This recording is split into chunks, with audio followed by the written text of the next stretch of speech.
with another quick tutorial video. So I decided, since I'm about to sublimate a rug, why not do a quick video on it, okay? So let me just first show you the rug that we're using for today's video. I got it from Home Depot for about $15, okay? It has to be this one. I don't know what it is, but the material on this rug, you can sublimate it, okay? You're gonna need your heat protecting tape. You know how I feel about this tape.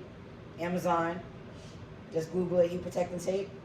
Your scissors, your butcher paper or parchment paper to cover the image so it doesn't burn. Your heat press, so this is why this press is gonna be challenging, because I only have a 12 by 12 press, okay? And it's recommended that you have a bigger 15 by 15, you know, the smallest, but hey, I just didn't have the space for a huge press right now, okay? So I'm gonna make it work on this. I'm gonna try my best to make it work. And yeah, let's get back to you. So let me just show you the images before we get started into the pressing. This is the image that I'm using on one side of the rug. Okay, and remember I'm using an Epson 7720 printer, Cosmos ink, and this is A-sub paper, okay? So let's just line up the mat, and I'll be back when it's time to press. All right, I'm back. So all I'm doing now is taping down my first image. Because I have such a small heat press and this big old rug, I have to do both images in sections. So what I'm gonna do first, now, this is for everybody that has small heat presses. Don't ever get discouraged that you can't press larger items on a smaller heat press. I don't suggest anything smaller than a 12 by 12, but I'm sure it can be done. Like I said, don't sleep on it. It just takes a little more time, a little more preparation. You know, just make sure you use a lot of tape, your heat protecting tape, to hold the image down on the length. Okay, excuse me guys, I got a nice nose, a little stuffy. Allergy season. Ain't COVID, y'all. Ain't COVID. Allergy. All right. So, getting that down. And I think I'm going to put some more tape on each side. So, let's talk about the heat that we're doing for this. So, I'm doing it on 400. And I'm going to do it for 120 seconds, 2 minutes. Okay? So, 2 minutes. However you want to say it, 2 minutes, 120 seconds. That's my heat press is set to 120 seconds. Well, it's set to 60 seconds, but I'm gonna just press for 60 seconds twice because I didn't feel like pushing the temperature all the way up to 120. And I use 60 seconds a minute for most of my projects. So I'll just leave it the way it is. So like I said, with this image, I'm gonna have to, first I'm gonna show you after I lay this tape down. First, I'm gonna just show you press all of this, whatever it covers. You see how some of it is still left out? It's heating up now. It's getting hot. You see how all of this is not pressing? I'm gonna have to flip it around and press the bottom part. So that's how I'm gonna have to do this. And make sure it's just on the mat. Get your parchment paper, cover it good. I'm gonna use a bigger piece. Cover it good. Like that. And then just wait for pressing, wait for the heat press to get hot. Okay, like I said, if you like the videos that I'm getting out to y'all, don't forget to subscribe, okay? Like, even with this video, I just like, you know what? They need to see they can do this. They need to see that Christmas is coming up, okay? And that you can make little welcome mats, gifts, and presents for your friends and family. Like, they need to see this, so I was like, I have to get this video out. You know what I mean? So, if y'all like what I'm putting out, don't forget to press that subscribe button because I really love this, like doing the tutorials. You know, I love crafting. You know what I mean? It's not something that I look for money into. You know, you feel me? Like it's really something I enjoy. All right. So enough babbling. We're gonna let this heat press heat up, and I'll be right back to start the pressing. And I can't wait for you to see how this color pop. All right, guys. So our heat press is just about ready to start pressing the rug. I know I didn't get to show you, I just noticed I didn't show you the full view of the rug, but you know I'm definitely gonna show you the full view of the rug as soon as we finish pressing our images. And you'll see when I turn the rug to press the other side, how precise you have to be because you wanna make sure you're pressing exactly what you missed, okay? So just stay tuned for everything because you will be able to see the finished product. So here we go. We're about to press, and I gotta put way more pressure than that.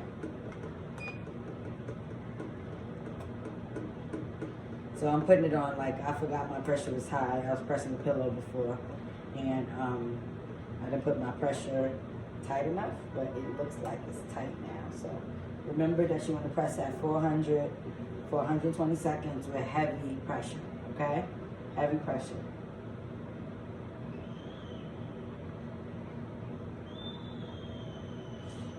Okay, just about done with, almost done with the first minute.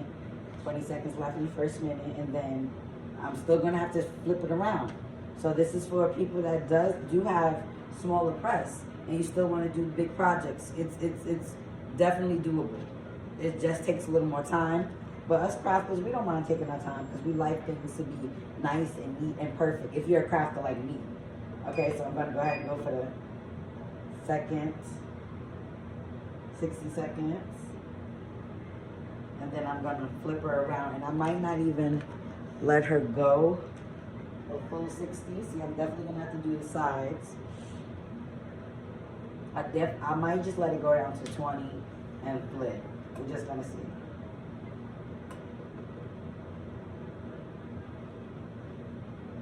Okay, so once we're done with this, I'm going to show you, oh, did I show you what's going to be on the other side? But did you call first? That's going to be on the mat. So I'm just going to flip it. Now it's going to be hot. It's going to be really hot. And now be careful. All you're going to do now, for smaller people with heat press, if you got a big heat press, you don't have to do this part of the tutorial, okay? You don't have to do this. Flip it around and go back to pressing, okay? So you can get that bottom. And you make sure your bottom's in the press. Like I said, this is where the part comes, because I messed up a couple of times, not, you know, making sure I didn't have it aligned with my press. Okay, it looks good. So let that go. And I'll be back to show you the finished results of her. All right, we're back. I finished pressing both sides. I'm gonna flip the rug back, the original side, and show you just how pretty she pressed. Do you see that, y'all? I'm gonna flip it up for y'all. What? Look at this. I don't want to get in the video because of mine, but look at those colors on this mat. Like, go ahead and buy you a $15 mat from Home Depot and make it work, because now I'm gonna put the words up here. So I may not have to,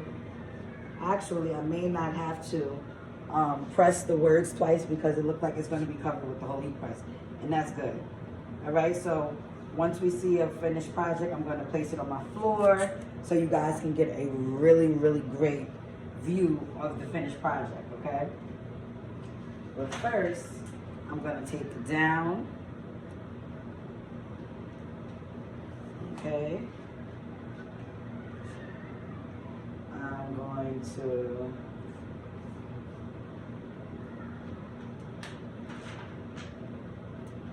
take down the other side, well, especially the top for this one, because like I said, I'm not going to have to flip it to press it, I don't think. So that's always good. So I'm cut back on my heat press, because anytime I'm taking a quick little break from my heat press, I always cut it off. We don't want any accidents. I don't play that, y'all. I'm safety first. All right, so now I'm about to do the words, which I think we're going to be totally fine with. I'm not going to have to press it twice, I don't think. So let's get into it. I'm so excited to see the finishing product. Yep, we're not going to have to press it twice at all. So that's great. So let's get into it.